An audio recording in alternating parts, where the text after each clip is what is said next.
नमस्कार, आप देख रहे हैं ग्रेटर जम्मू और मैं हूं आपके साथ नीतू सिंह।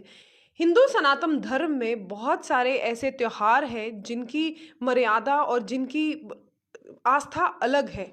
और वहीं अब हम बात करें तुलसी विवाह की, तो उसकी भी अपनी एक अलग मान्यता है। इसको लेकर इस बार तुलसी तुलसी विवाह किस दिन है, 23 नवंबर को है या 24 नवंबर को, इस बार ये कन्फ्यूजन बना हुआ है। हमें बड़े सारे लोगों के मैसेज भी आए, उन्होंने हमें ये कहा कि डॉक्टर सरिता जो आपके एस्ट्रोलॉजर हैं, उन्हें पूछिए कि तुलसी विवाह किस दिन है। तो हमने डॉक्टर सरिता को अपने ऑफिस में बुलाया और स्टूडियो में हमने उनसे कहा कि आप हमारे दर्शकों को ये बताएं कि तुलसी विवाह 23 नवंबर को है या 24 नवंबर को। इसी पर बात करने के लिए हमारे साथ इस समय मौजूद है डॉक्टर सरिता, जो एस्ट्रोलॉजर हैं, जो हमें खुलकर विस्तार से बताएंगी कि तुलसी विवाह का शुभ मुहूर्त कब है।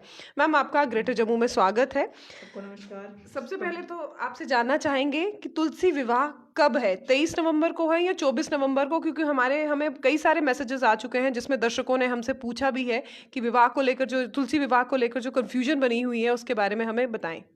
देखिए, तुलसी विवाह जो है 2 डेट्स आ रही हैं, एक 23 को और एक 24 को। तो देखिए, अभी तक भद्रा काल चल रहा है। तो भद्रा काल में हम लोग इस टॉपिक पे पहले भी बात कर चुके हैं कि भद्रा काल में कुछ काम करना वर्जित होता है। वो काम हम इम्पोर्टेंट काम नहीं करते हैं। तो आज सुबह से ही भद्रा काल चल रहा है और ये भद्रा जो है वो ख़त्म होगी शाम को 9:03 पे। तो तुलसी उस 9 बजे के बाद फिर हम तुलसी विवाह उस टाइम अगर कर सकते हैं तो कर सकते हैं, उससे पहले नहीं कर सकते। फिर सुबह की 24 को ही होगा, 24 नवंबर को ही होगा, क्योंकि रात के टाइम पे आप मंडप 9 बजे के बाद आप सजा सकते हैं उनको, गन्ना वगैरह लगा करके, जिस तरह से आप मंडप बनाते हैं। और तुलसी जी को बहुत अच्छी सी किसी चौकी के ऊपर रख करके, लकड़ी की बनी हुई उस पर आप रखिए, साथ में सुंदर सी रंगोली बनाइए। रात भर दीपक जलते रहना चाहिए। शालिग्राम जो हैं वो तुलसी जी के साथ स्थापित करिए। बट जो विवाह करते हैं, बिकॉज तुलसी विवाह का हमारे धर्म में बहुत सी मान्यता है कि उसको एक कन्यादान के बराबर माना जाता है, कि जैसे आप कन्यादान किया तो वैसे तुलसी विवाह, और हर व्यक्ति को जिनके घर में कोई कन्या ना हो उनको तुलसी विवाह अपनी लाइफ में एक बार ज़रूर करना चाहिए। और लेकिन भद्रा होने की वजह से ये 23 नवंबर को नहीं हो पाएगा, तो 24 को ही हो पाएगा ये। और रात के टाइम पे ख़त्म हो रही है भद्रा, जो कि 9:03 है। तो उस टाइम के बाद आप तुलसी जी को देखें। आप ज़्यादा मैं आपको बता देती हूँ कि क्या मान्यताएं हैं और क्या पौराणिक कथाएं कहती हैं, और क्या क्या चीज़ हमें करनी चाहिए, जो कि वर्णन है शास्त्रों में। और जिसकी जितनी जो नहीं कर सकता वो भी थोड़ी पूजा करके भी कर सकता है। कोई ज़रूरी नहीं है कि किसी ने बोल दिया तो हमें वैसे ही करना है। लेकिन कहा यह जाता है कि इसमें आप तुलसी जी को किसी चौकी पे विराजित कर सकते हैं, किसी गमले को, और उसमें आप दूसरे गमले में या उसी गमले के बीच में आप शालिग्राम को रख सकते हैं। और अगर किसी के पास शालिग्राम नहीं है तब भी आपको सोचने की ज़रूरत नहीं है। आप उसमें भगवान विष्णु का चित्र ले सकते हैं, जो कि मार्केट में अवेलेबल हैं। तो तुलसी जी के पास आप भगवान विष्णु के चित्र को भी स्थापित कर सकते हैं, जोत जगा सकते हैं, तुलसी मैया को कलीरा पहना सकते हैं, और चुनरी रख करके, जो कि जिसको ओढ़नी भी कहा जाता है हमारे कॉमन लैंग्वेज में। तो आप उसको ओढ़नी जो है वो रख सकते हैं। उस दिन तुलसी जी को ढका जाता है। तो दूसरी तरह से आप देखें तो जो भी आपने चढ़ाना है, जो जो जो चीज़ें आपने चढ़ानी है अपनी श्रद्धा अनुसार, वो चढ़ा सकते हैं। उसके बाद परिक्रमा करना बहुत ज़रूरी है कि आप परिक्रमा जो है वो कराएं। दीप जलाना बहुत, इसमें आप चौरस्ते पे भी दीप जलाते हैं लोग, और किसी जलाशय के पास जा कर के, नहर, नदी, सरोवर के किनारे जो हैं वो दीप जलाए जाते हैं। तो दीप दान आप कर सकते हैं। पर तुलसी जी के पास आप अखंड ज्योति जला सकते हैं, जो कि पूरी रात जली रहे। और उसके बाद वैसे तो भीषम पंचक जो हैं वो आज देव प्रबोधनी जो एकादशी है, आज से जो है भीषम पंचक स्टार्ट हो गए हैं, जो 27 तक चलेंगे। तो आज का दिन बहुत महत्वपूर्ण है 23 नवंबर का, क्योंकि कल तो द्वादशी है और आज जो है वो देव उठानी एकादशी है, जिसको प्रबोधनी एकादशी के नाम से भी जाना जाता है। प्रबोध का मतलब ही होता है उठाना, मतलब सोए हुए को उठाना। तो भगवान विष्णु जो है, चतुर्मास जो होता है हमारा, उसमें भगवान विष्णु जो हैं वो 4 महीने के लिए निद्रा में होते हैं। तो उस दिन, आज के दिन देवता और उनकी पूजा करते हैं, और पूजा करके वो निद्रा से जागते हैं। तो वो एकादशी का दिन ही होता है, आज का दिन ही, जिसको आप देव प्रबोधिनी एकादशी कहते हैं। और देव प्रबोधिनी एकादशी का भी कन्फ्यूजन था कि वो 22 नवंबर से स्टार्ट है। वो रात को 11 बज के लास्ट नाइट पे 11 बजे स्टार्ट हुआ था 22 नवंबर को, और आज रात 23 नवंबर की रात तक रहेगी एकादशी। उसके बाद द्वादशी शुरू हो जाएगी। तो एकादशी और द्वादशी युक्त होता है ये, तो इसीलिए आप रात के 9 बजे के बाद या फिर सुबह आप जो है वो कलीरा, चुन्नी, रंगोली तो आज ही बना दें आप, और दीप जलाना और करते हैं। और इसमें तिल और जौ और घी को मिश्रित करके आप 108 आहुतियाँ दे सकते हैं। तो ये सारी चीज़ें जो हैं ये पूजा विधि की बात है। साथ में जो है वो रात को भद्रा लेट ख़त्म हो रही है।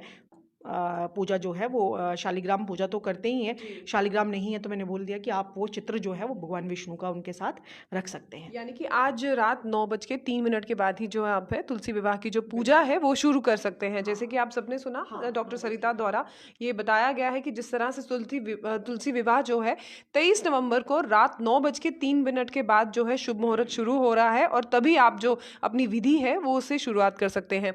पूजा पाठ की तो आपने इसकी मान्यता तो आपने बताई, ये तुलसी विवाह की शुरुआत हुई कैसे, उसकी कहानी भी हमें बताइए। देखिए, तुलसी जी जो हैं, जिनका नाम वृंदा भी है, और ये कालनेमी राक्षस थे, उनकी पुत्री थी ये। लेकिन ये भगवान विष्णु को बहुत मानती थी और ये भगवान विष्णु की परम भक्त थी। तो इनका विवाह जो है वो दानव राज से हुआ, और जो दानव राज जो हैं उनका नाम था जलंधर, जो कि भगवान शिव के उग्र रूप का, जब वो भगवान शिव बहुत क्रोधित हो गए थे, इसके पीछे बहुत लंबी स्टोरी है। जब इंद्र की वजह से वो बहुत क्रोधित हो गए तो उनकी तीसरी आंख खुली, और उसमें से और इतनी उनकी आंखें लाल हो गई कि उसमें से जो उनका ओज था वो कंट्रोलेबल नहीं था, और जाकर के ये ओज जो है वो समुंदर में गिरा। और समुंदर में जब ये गिरा तो उसमें उसने एक बालक का रूप ले लिया, और वो बालक जो है वो इतना रो रहा था, इतना ज़्यादा रो रहा था कि ब्रह्मा जी तक वो पूरी सृष्टि में उसकी आवाज़ घूम रही थी। और उन्हीं वो बालक यही थे जलंधर, जिनके साथ तुलसी जी का विवाह हुआ, जिनका नाम वृंदा भी है। और जब ये बहुत शक्तिशाली थे, और इन्होंने फिर जब ये बड़े हुए, दानवराज थे, तो इनका पूरा जो इन्होंने पृथ्वी लोक को भी जीतना चाहा, पाताल लोक को भी चाहा, और स्वर्ग लोक को भी चाहा। तो इनका युद्ध जो है वो देवताओं के साथ परस्पर होता रहता था। और जब ये युद्ध हो रहा था, जब ये देवताओं के साथ युद्ध कर रहे थे, इनका राज्य जो था वो बहुत खुशहाल था, और वो उनकी पत्नी की वजह से था, क्योंकि जो कि वो उनका पति जो था सतीतव, वो बहुत वो था, और वो भगवान शिव की भगवान विष्णु की बहुत पूजा करती थी। और वो भगवान विष्णु की जब तक वो पूजा करती रहती थी, जब तक कि उनके पति जो हैं वो युद्ध जीत करके वापस ना आ जाएं। तो उन्होंने हर एक युद्ध को जीता। तो जब उनका देवताओं के साथ युद्ध हुआ तो देवता जो थे, उनकी पत्नी जो थी, वो कहने लगी, वृंदा, जिनको तुलसी के नाम से जाना जाता है, तो कहने लगी मैं तब तक पूजा करूंगी जब तक आप युद्ध को जीत करके नहीं आते। और जलंधर की जो स्टोरीज हैं कि वो इतने शक्तिशाली थे कि वो भगवान जो माँ पार्वती को भी पाना चाहते थे। और जब उन्होंने ये देखा कि जब उन्होंने देवता जो हैं वो हार गए, और देवता जो हैं वो विष्णु भगवान की स्तुति करने लगे, तो भगवान विष्णु जो हैं जब निद्रा से जागेंगे तभी तो वो तुलसी जी से विवाह करेंगे। आज अगर देव प्रदोष एकादशी है तो भगवान को हम जगा रहे हैं, तो उसके बाद ही उनके विवाह का जो है वो योग बनता है। तो जब वो भगवान विष्णु ने उनके पति जलंधर का रूप लिया, और वो भगवान विष्णु की पूजा कर रही थी, क्योंकि उनके पति जो थे उनको पता था कि मेरे पति जो हैं वो युद्ध चल रहा है उनका देवताओं के साथ। तो जब वो उन्होंने देखा कि वो पूजा कर रही थी, तो जब देखा कि मेरे पति तो वापस आ गए, लेकिन वो उनके पति नहीं थे, वो तो भगवान विष्णु थे जिन्होंने जलंधर का रूप धारण किया था। तो जब वो अपनी पूजा को छोड़ करके उठ जाती हैं, तो वो उनके चरण स्पर्श करती हैं और उनके साथ जो है वो वक्त बिताती हैं। तो उनको इतनी देर में उनके पति का जो है वो इतनी देर में उनका सतीत्व था वो भंग हो गया, और उनके पति का सर युद्ध में वो हार गए, और उनका सर धड़ से अलग हो गया। तो जब उनका वो लाते हैं तो उनको लगता है कि मेरे पति तो नहीं है ये, तो ये कौन है। तो तब वो भगवान विष्णु की बहुत परम भगत थी। तो उनको लगा कि भगवान आपने मेरे साथ ये छल क्यों किया, आपने ऐसा क्यों किया? मैं तो आपकी परम भक्त थी। तो उन्होंने उनको पूरा विस्तार पूर्वक बताया, लेकिन उन्होंने कहा कि नहीं, मैं तो आप पे बहुत परम भक्त थी, लेकिन आपने मेरे साथ छल किया। तो उन्होंने भगवान विष्णु को शिलाका बना दिया, जिनको आप शालिग्राम के रूप में पूजते हैं, जानते हैं। और इन्हीं शालिग्राम को आप तुलसी माँ के साथ इनका विवाह होता है, और वो फिर लीन हो गई वहीं पे, और वहाँ पर से ये जो बीज आए, उन्हीं को तुलसी जो है वो माना जाता है। वो तो वहीं लीन हो गई जब भगवान को उन्होंने श्रापित दे दिया, कि श्राप दे दिया कि आप पत्थर के हो जाएं, आप शिला बन जाएं। तो वो वहीं पे लीन हो गई जब तुलसी जी, तो वही उसी जगह पे फिर पेड़ उगाइए, तो जिसको आप तुलसी के रूप में मानते हैं। और वैसे तुलसी की अगर ऐसे देखे जाएं तो number of there are varieties हैं, अलग से स्पीशीज़ हैं तुलसी की, अलग से स्पीशीज़ भी हैं, बट जिसकी हम पूजा करते हैं वो राम तुलसी और श्याम तुलसी ही रहती है। और साइंटिफिकली अगर देखें तो हम इसकी 236 स्पीशीज़ हैं तुलसी की। और इसकी उसको अलग अलग, अगर हम आध्यात्मिक रूप से देखें तो उनको कहा जाता है कि ये उनकी सिस्टर, ये उनकी बड़ी बहन है, ये हैं। और अगर हम उनको साइंटिफिकली देखते हैं तो देर आर 3-4 स्पीशीज़ हैं तुलसी की, जिनको खाया भी जाता है, और राम तुलसी भी और श्याम तुलसी के नाम से भी जाना जाता है। अक्सर लोगों का मानना होता है कि जब तुलसी विवाह जो है हिंदू सनातन धर्म में बहुत ही इम्पोर्टेंट डे भी माना जाता है, क्योंकि औरतें उस दिन तुलसी विवाह के लिए पूरी तरह से उसी तरह से तैयारी करती हैं जैसे एक बेटी का विवाह किया जाता है। तो मैम, लोगों का ये भी कहना है कि कुछ लोग इसमें व्रत भी रखते हैं, तो व्रत में क्या कुछ खाना चाहिए और किस तरह से पूजा विधि रखनी चाहिए? देखिए, एकादशी का व्रत करना तो बहुत अच्छा है, साइंटिफिकली भी बहुत अच्छा है, और हमारे अगर हम आध्यात्मिक रूप से देखें तब भी बहुत अच्छा है। बिकॉज उस दिन मान्यता तो ये है कि उस दिन पानी भी नहीं पीना चाहिए।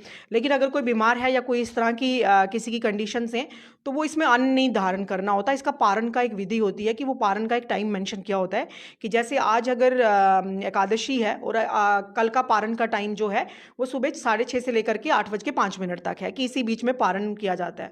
और पारण में हम चावल का दाना लाते हैं, जो बद्रीनाथ जी से वहाँ पे लाया जाता है उस कुंड से। जिनके पास नहीं है उनको इनमें ये मैं आपको वो बता रही हूँ कि जो परंपराएं हैं, जो लिखित रूप से प्रेजेंट है, या जो मान्यताएं हैं, जो नहीं कर सकता वो साधारण खाना खा करके भी अपने व्रत का पारण जो है वो कर सकता है। तो इसका नेक्स्ट डे पारण होता है, द्वादशी, जो दूसरे दिन जब एकादशी खत्म होती है। लेकिन ये जो 5 व्रत जो आपने बहुत अच्छा पूछा, एकादशी से लेकर के 5 दिन तक भीष्म पंचक जो होते हैं, इसमें क्या होता है कि जो कार्तिक मास पूरा ना कर पाया हो, या चतुर्मासा पूरा ना कर पाया हो, जो 4 महीने तक जो हम चतुर्मासा करते हैं, या कार्तिक के पूरे व्रत ना रख पाया हो व्यक्ति, तो वो अगर इन 5 दिनों में व्रत करते हैं तो उनको पूरे मंथ का जो है वो मिलता है। क्योंकि ये 5 डेज बहुत इंपॉर्टेंट है, जिनको भीष्म पंचक के नाम से भी जाना जाता है। जब पितामह भीष्म जो थे वो अपनी शैया पे थे जब, तो उस टाइम जब श्री कृष्ण भगवान जो हैं वो 5 पांडवों को लेकर के उनके पास जाते हैं, तो जो 5 दिन में जो उनका वार्तालाप हुआ, उन्होंने धर्म के बारे में बताया, उन्होंने हर युद्ध का हर चीज़ के बारे में उनको जो 5 पांडवों को ज्ञान दिया, जब वो श्री कृष्ण भगवान उनको लेके जाते हैं, तो वो ये वही 5 दिन थे, ये वही 5 दिन है। तो इसी टाइम में आप जो है वो तुलसी की पूरी परिक्रमा करें।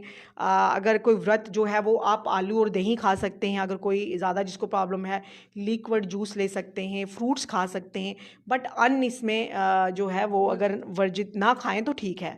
अगर इसमें बाकी एकादशी वाले दिन तो बिल्कुल नहीं खाना है, बट अदरवाइज खा सकते हैं एकादशी वाले दिन। मैम, हमारे दर्शकों को इतनी इन्फॉर्मेशन देने के लिए धन्यवाद। Thank you. तो ये थी डॉक्टर सरिता, जो एस्ट्रोलॉजर हैं। इनसे हमने जाना कि जो तुलसी विवाह है उसका शुभ मुहूर्त कब है, कब करें। जैसे कि उन्होंने बताया कि 23 नवंबर रात 9:03 के बाद जो है आप तुलसी विवाह की जो पूजा है वो संपन्न कर सकते हैं, और अगले दिन भी जो है वो पूरा दिन रहेगी। क्या कुछ विधि है, किस तरह से करना है, वो भी उन्होंने हमें विस्तार से बताया।